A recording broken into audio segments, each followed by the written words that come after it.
Okay, so the topic for today that we have chosen is, how to work to get your dream job. And this is a very common topic. Many people, youngsters who are connected with me on social media, LinkedIn, or they ask me this question. So I thought, let me do a session on this particular, question rather than answer the individual queries. So even before we start, just to give you a little bit of introduction about myself. Why am I suited to talk on this topic? Sure. I have had about 20 years plus experience in global banks like Goldman Sachs, Deutsche Bank, ANZ. You would have heard about these names. Yes. Before that, I worked with ICICI Bank as well and American Express Bank. So this topic of getting your dream job is always been close to my heart, and we will be talking mostly from a job perspective. Perspective. Although some of the concepts may be applicable to for somebody who wants to develop their dream business, but we will be focusing more from a job perspective. Sure. So if I go back about say 18 years, I was working in this bank called American Express Bank, and it was a small bank in India at that time. And my office was in Fort, and I used to travel to Goregaon back home. And in between, on the way, I used to see this bank called Deutsche Bank. And Deutsche Bank at that time was a very big global powerhouse in financial industry. It was the biggest derivatives bank, global markets bank at that time, and was believed to be at the cutting edge. So whenever I used to pass this Deutsche Bank building, which was a white color, in historical bungalow in the Fort area, for people who know this, I used to always have this dream in my mind that let me get a job in this particular bank, and this was my dream job, and I harbored that dream for some time. And I worked on this as to how to go on a step by step process to get this job. This is a kind of a seed in our mind that develops slowly. So sometimes we are in a job and we still feel that something else is our dream job, or sometimes we are at a juncture that where we want to start afresh, and we have this kind of flexibility to choose what to start from. So if I may ask you guys, what are the few characteristics of a dream job or your dream career that you're looking for? When I look back at my journey, the characteristics of few of the dream jobs that I've had is, something to start with. It should gel with your passion, right? Then you talked about money. Money is definitely very important. If you have a great, dream job and you're liking it, but it doesn't pay you well, it is not enough to pay your bills and to take care of your responsibilities. It is not good enough, right? And more people say that your passion and your money earning capacity should gel well together. Sure. Another characteristic of a dream job that people look for is fame, or getting acquainted in a large circle of people. At least you should be well known in your professional circle. And then finally, you look for satisfaction or happiness. So satisfaction or happiness is an integral part of whatever we do. At the end of the day, whatever job we are doing and we would want to do, we are looking for some kind of satisfaction or happiness out of that. So if these characteristics are not there, then we are not sure whether our dream job is going to be really that good for us, or it is some figment of imagination for us. So first step to evaluate is just to look around what you're doing. Sometimes what happens is that what we tend to undervalue what we already have on our plate. We are working somewhere and we feel that this particular job is not good enough, or this is not, this is causing me too much of trouble. I'm not happy here, and let me look for something else. So sometimes people get into this idea of a dream job or profession by being dissatisfied with what they already have. So first of all, you should critically evaluate as to what you are doing. What are your basic strengths, skills? Is your current job able to use your skills and strengths, right? And in case it is not, then what you should look for. So you need to have some idea. You need to run after a dream job or a project, but before that you need to develop some idea about what you are having. So first of all, I would say evaluate what you're already doing. Try to see whether it is actually not the right thing for you, right? And once you are satisfied that yes, this is not giving you what you actually want from life, and then you have to look for what you actually want. And another piece of advice would be, while we do this journey of searching for what we want, we should actually not leave what we already have. So I come across few people that they feel that they need to get into this new profession or a job, and they leave their current job. They get very dissatisfied or they get frustrated. In some cases, they are very unhappy with their bosses or the organization culture, and then they end up leaving their job in a hurry. So that will not be a good strategy. While you are doing something that you already have, protect that, you know, because always the grass is greener on the other side. If you're not able to protect what you have, you may be in trouble. Because if you look around today, the job market, there's so many people who have lost their jobs and who are trying to search for something new. So anybody who is having a particular job is kind of a lucky person. So first of all, protect what you have, and parallelly then you develop your dream and you work on your dream. So we'll talk about this a little bit now, as to how should you go about developing the idea of your dream job or your dream profession. Definitely, most of us, most of the people I come across, they are not happy with their current job. When you have this kind of feeling coming into your mind, just try to rationalize. What is the advantage of your current job? At least it is giving you money. It is keeping you afloat. It is paying your bills. So don't do anything to harm your current stream of income or current setup.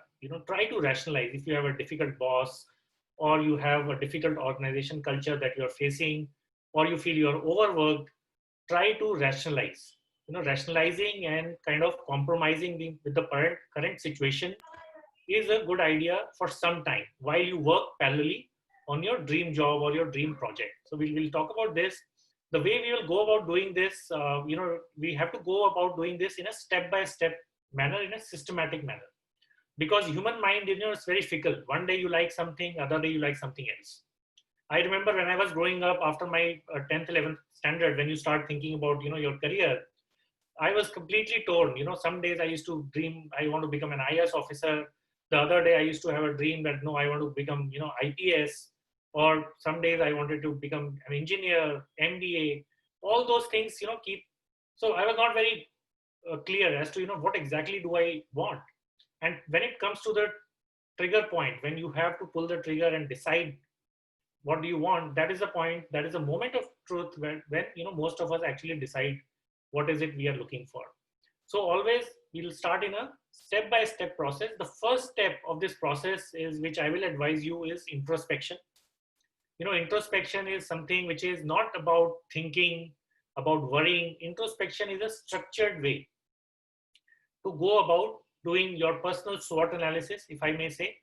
Your own strength, weaknesses, opportunities in the environment, the threats.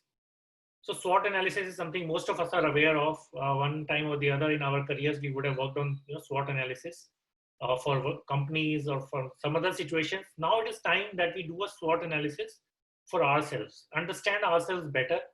Take a journal kind of thing. You would have heard about this thing called journaling. A lot of people talk about this now. Robin Sharma talks about it. Most of the coaches and mentors, they talk about it. This is very underrated. So I always have this a particular diary or a notebook with me. I can share this diary which I'm holding right now in front with you, and I always write. And if you go back, there's always points after points in every page. Always write what you are thinking. Try to give your thinking a structured approach. Otherwise, your mind will keep pushing you in the one direction or the other. Right? So journaling is a very good idea. Take a diary, write down what exactly are you looking for. What are the characteristics of the dream job or dream project that you're looking for? Is it fame that is more important for you? Is it satisfaction, job satisfaction, or happiness is more important? Is it money that is more important, right? For example, I'll give you my example. When I was passing out from my MBA, I had few job offers. I was one of the toppers in my class, so I was lucky to have few job offers. I had job offers from a consulting firm, and I have job offers from the treasury department of few banks, which was Citibank and ICICI Bank. So I realized that I spoke to a few people, and I realized that the treasury department or the global markets function at that time was a very hot field, and it also paid very well. I understood or learned from people that the bonuses or the variable pay, performance pay was very good. The scope for learning, the scope for application of my engineering, mathematical skills was very good.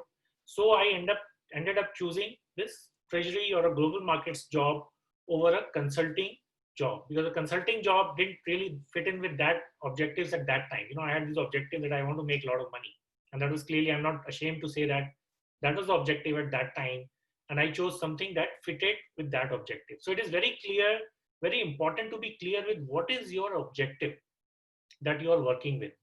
You don't want, you can't have everything. As they say, you can't have your cake and eat it too. You cannot say that, I want to go after money in whole hog manner, but at the same time, but it should be something which has some other criteria. So choose what is your most important criteria for the job you're looking at. Next, evaluate or also talk to people. Sometimes we don't tend to have a good view or clear view of ourselves. For example, when I started out in sales of financial products or the markets products.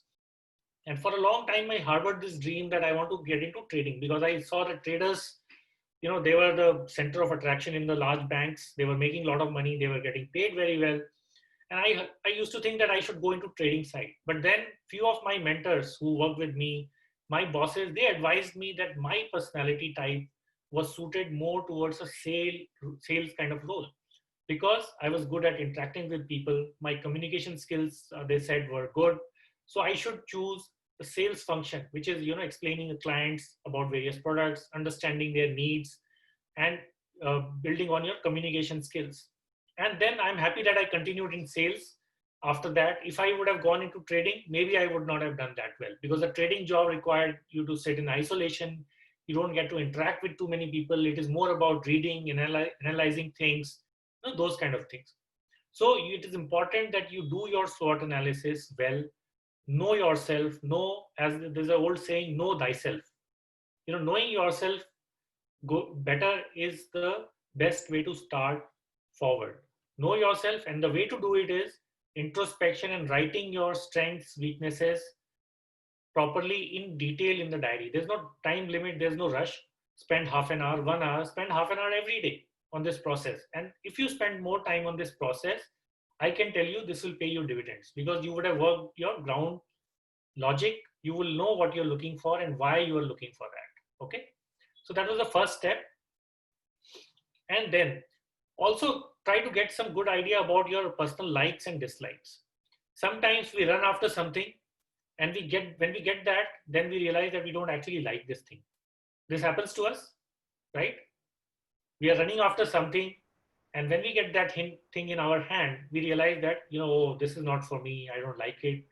So this happens because we do not know our likes and dislikes very well. So it is very important to know that. Then next, once you have figured out what is your strengths and weaknesses, likes and dislikes, you would want to know what is the price that you are willing to pay for this. I may shoot for the stars. I may want to climb Mount Everest. Am I willing to give in the hard work, the dedication which is required to get there? That is very, very important, and you need to commit yourself to this at an early stage. For example, in my time when I was preparing for IIT, at that time, I needed to commit myself to get into IIT in standard 8th or 9th, as early as that. Even now, people who want to get into IIT, they join these early coaching classes which start at as early as 7th and 8th standard. So this is a world of specialization. You need to commit to what you're looking for. It is not only enough to dream high, it is also important to understand what is the cost, what is the demands of that particular dream. It is very, very important. And nowadays you would have seen this, law of attraction kind of thing. They advise you, you write your dreams and you just revise their dreams, and dreams will come true.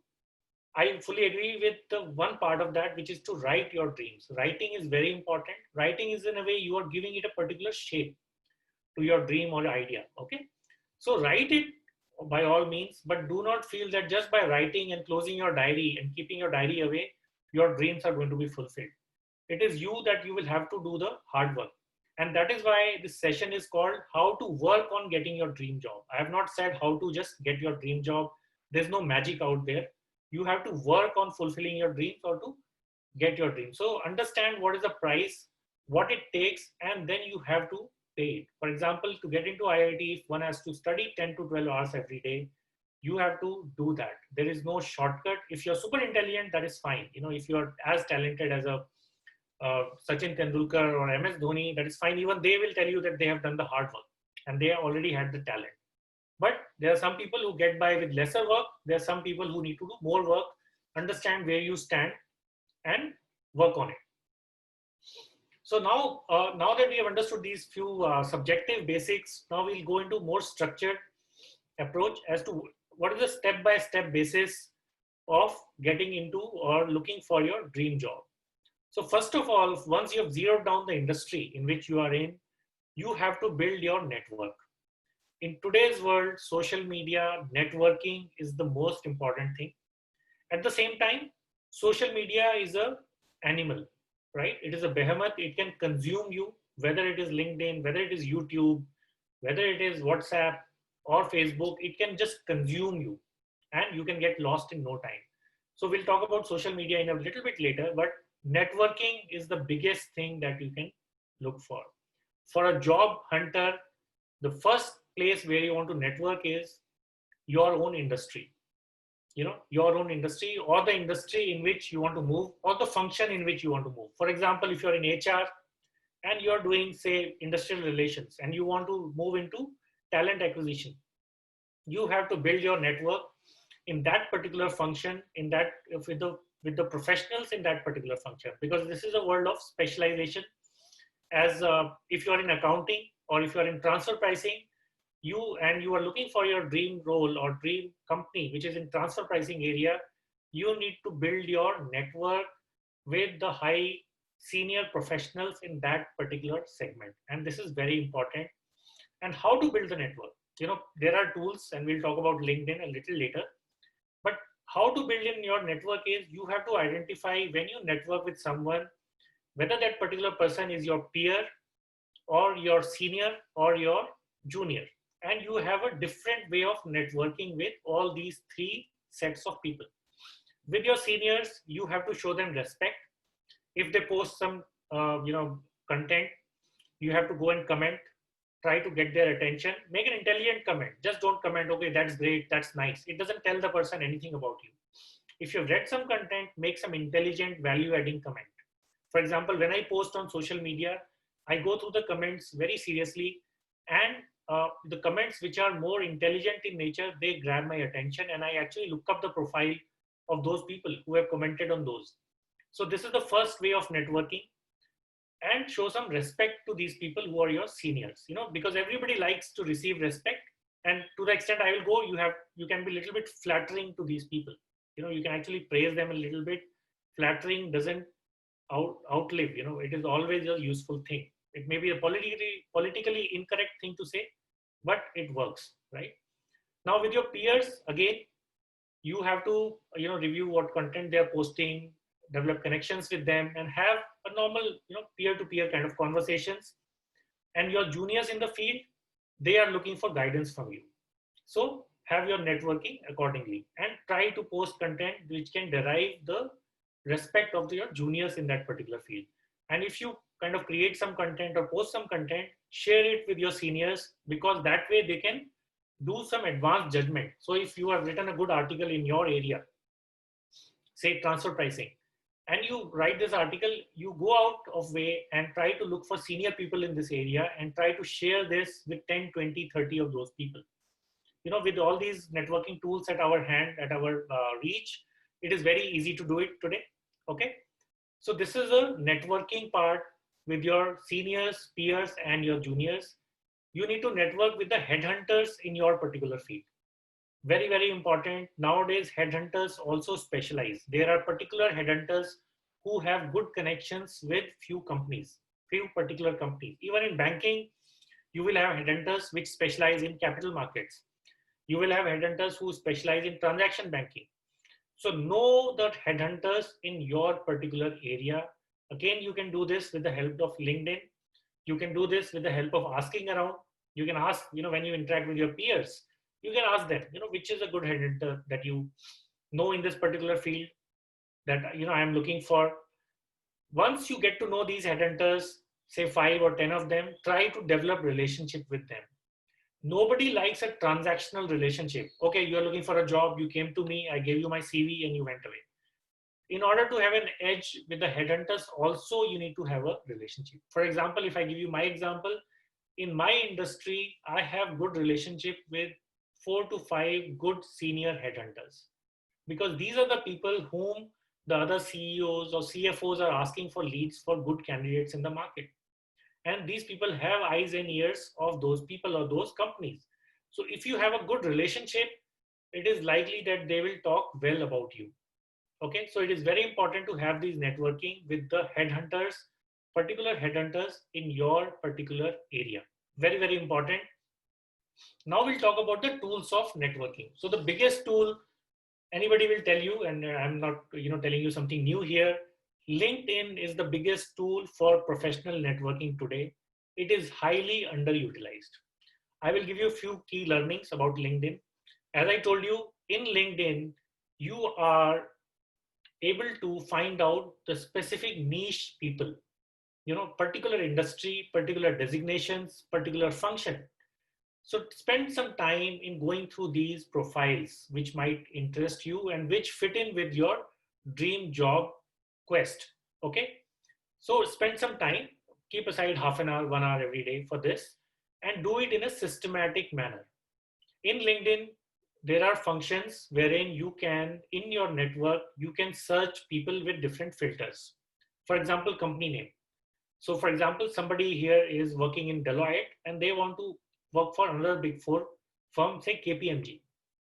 In LinkedIn, you can go and you can customize your search. LinkedIn gives you facility to search in your first degree, second degree, and third degree network.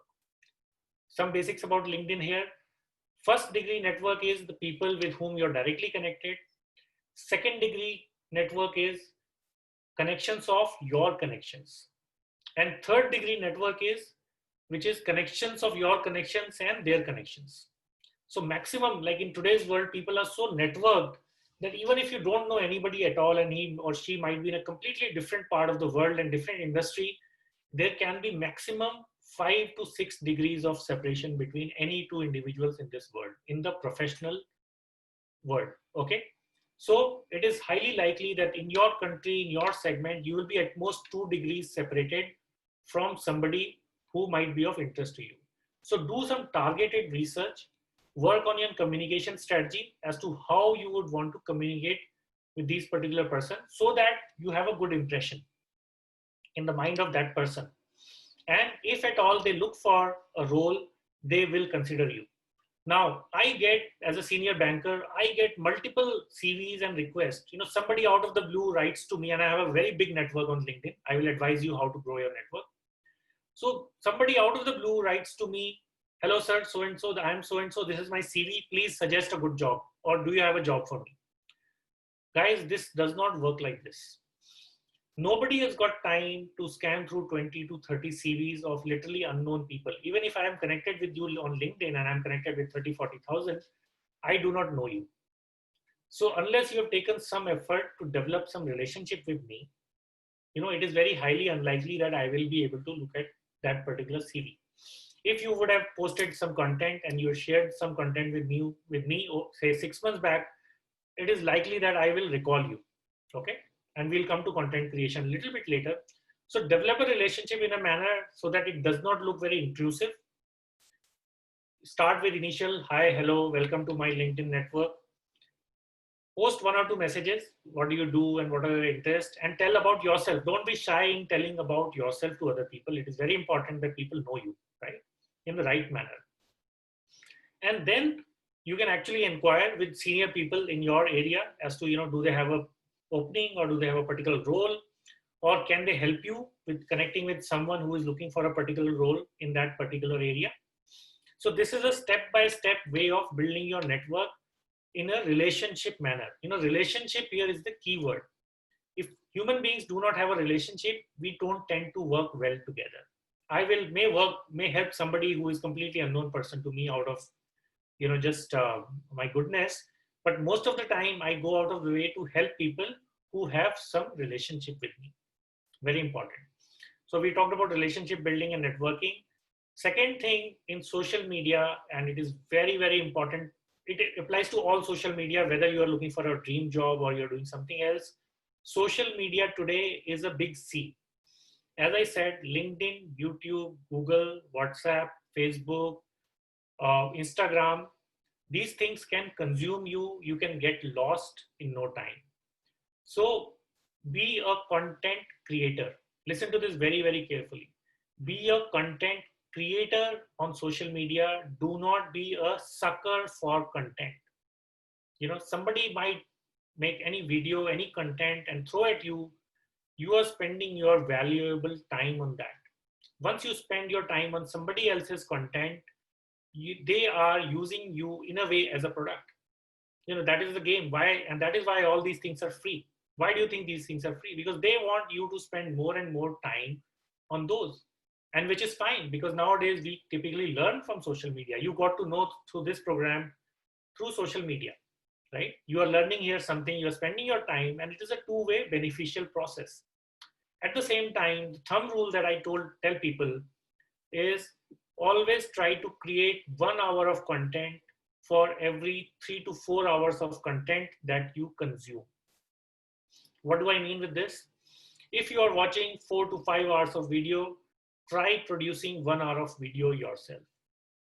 If you are reading blogs, if you are reading content on say Quora or LinkedIn, be a post creator yourself. Try to have a target of 2 posts every month in your particular area, because a post writing does not take much. I'm an author. I've written 2 books. Some of you may be aware. My books are called Happiness is All We Want and Banker's Game. One is a self-help, the other is a fiction book. Writing a book is a long, drawn process. But writing a 150 to 200 to 250 words post in your field of work, your area of interest, is not a big deal. Once you write some posts which are value adding, sharing some tidbits about your profession, people tend to notice you, right? Do you agree with this? Definitely. Yes, that's very true. Very true. Yeah. Do not be a sucker for content. Be a content creator. Strike a balance between your content creation and your content consumption. If you just consume somebody else's content, you are just being a consumer. The idea is to shift towards producing content, and that is a good way to get noticed by your superiors, seniors, by your colleagues or peers, and by your juniors. It is very, very important. Some of people who follow me on LinkedIn, they know what I'm talking about. I write different kind of content. For last 5 to 10 years, when I have developed interest in coaching and mentoring, I have been creating content in this field relentlessly. I talk about organizational issues. Sometimes I build in humor. So last 3 or 4 posts, if you see on LinkedIn from me, they are some kind of corporate jokes. So they are typical corporate situations I've tried to portray in a humorous manner. Before that, I've written hundreds of posts on Quora about corporate life, about self-help, about health and well-being. So these posts are portraying your image to the whole world as an expert in your particular area, right? Various ways of producing content: blogging, video blogging. Try to create 2-3 minute videos of your in your area of interest, right? Try to answer questions on Quora. Now, Quora is a very, very important website where people ask questions. Unlike other social networking sites where you just go and put your content, in Quora, you have the luxury of knowing what people are asking. So you go to any particular topic in Quora, whether it is self-improvement, whether it is corporate culture, whether it is corporate life, you will see what people are asking. And that gives you a food for thought, right? Because it is always good to spend your time in something which people are looking for. Rather than creating a solution and then looking at the problem, it is always good to start with the problem and create the solution, okay? So look at Quora in your area of interest. LinkedIn is good way, put 150, 200 words kind of post, people will notice you. Once you put up a post, try to share it. This is not the world of humility. This is a world of marketing yourself. Learn from these movie stars, film stars, and sports people that you follow. They are marketing themselves all the time, okay? So you have to market yourself. Once you have created your content, do not feel shy, do not feel what people will say about it. Once you're putting content in the public, you are anyway exposing yourself to criticism. Okay, but that is a good thing. If people are criticizing you, that means they are at least reading your content. You are becoming a content producer. So share your content in your field of expertise or the field in which you want to get into with the senior people in that area. If you share with 50 people, 10 people may come back to you and will comment and will like it. Okay. Another good way of sharing your content is WhatsApp. If you are connected with your superiors or colleagues in that particular area on WhatsApp, try to make broadcast list. If you make a group of people and share your content, people do not like it because in the group, everybody knows everybody else. You guys should be aware of the concept of broadcast list. A broadcast list is a very, very private and non-intrusive manner of sharing your content. Share your content because WhatsApp anyway you're getting 20,000 useless forwards. If you have created some good content with good intention and you share it with people, I don't think anybody will mind it. I share my content with 1,500 people in my address list. Maybe 4 or 5 have told me not to send this, and I remove them from my. Sometimes I remove them from my address book itself because if somebody cannot tolerate one forward from me, I don't think they deserve to be in my address book. A forward on a WhatsApp is a completely, it's like an email which has come to you. You want to read it. Otherwise, just ignore. It is not asking you to, get up and read me, please. So understand that, create content, share it with as many people in your particular area as possible. So the other thing which we talked about is, earlier is protecting what you have. Always work on these things parallelly. Focus on what you are doing. Do not undervalue or underestimate what you are doing. Protect that, rationalize if you need be to continue in that particular situation with that particular boss, with that particular company, and work parallelly on getting your dream job on a day-to-day basis. Work on it in a slow bit by bit manner. All the things that I talked about, networking, creating content, portraying yourself as an expert in your area, do this slowly bit by bit. They say Rome was not built in a day. So bit by bit, small steps every day add up to big results over time. This is one of the key learnings in my life that I can share with you. Small steps every day add up to big results over time, right? So it works with your savings. Small savings every month result in big savings when you retire.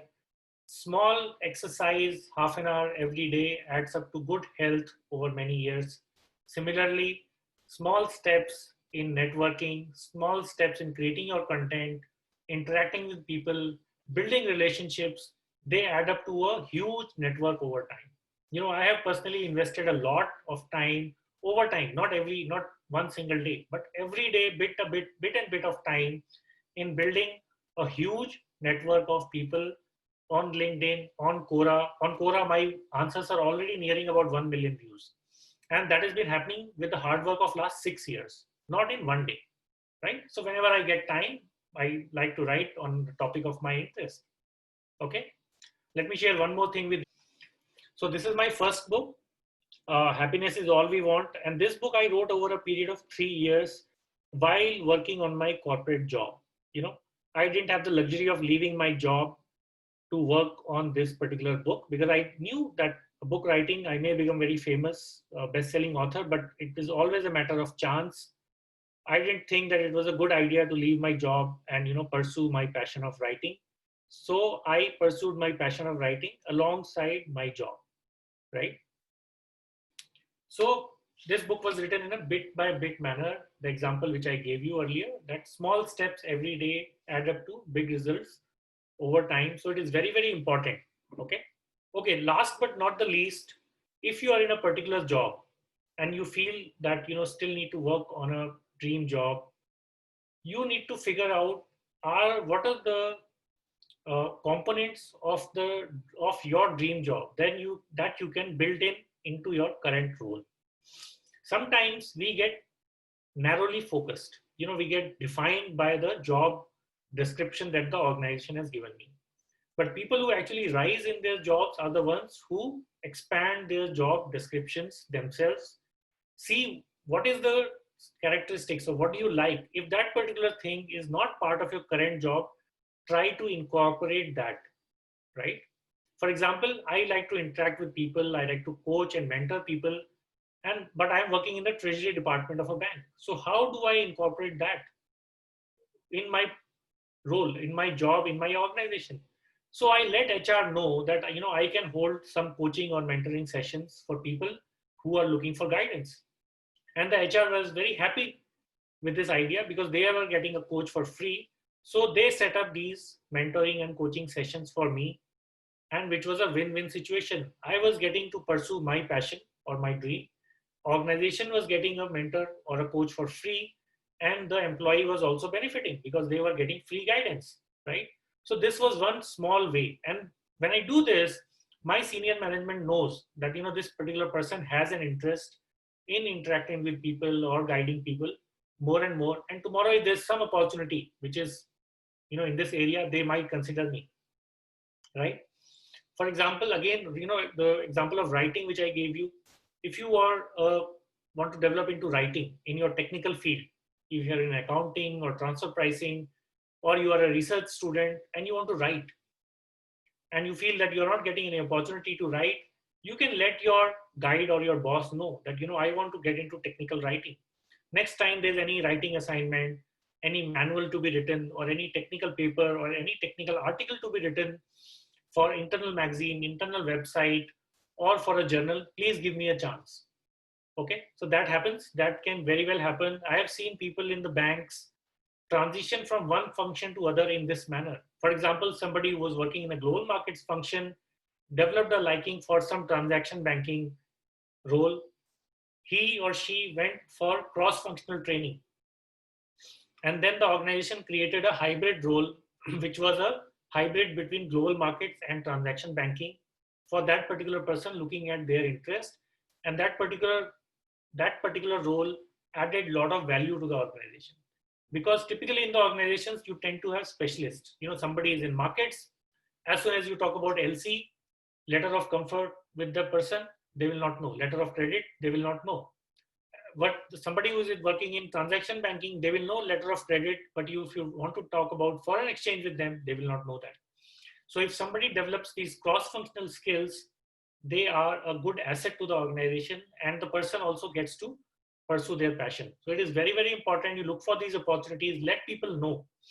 Sometimes you have the luxury of having a good boss. You can be very open with them, and you can tell them that, this is what I'm looking for, and this is my medium-term objective, and this is what I want to pursue. So these were a few pointers that I wanted to share with you to get your dream job. As you would have seen, there is no shortcut. It is not like you write your dream in a notebook and you put it away and you get your dream comes true. You should write. Writing is a good habit.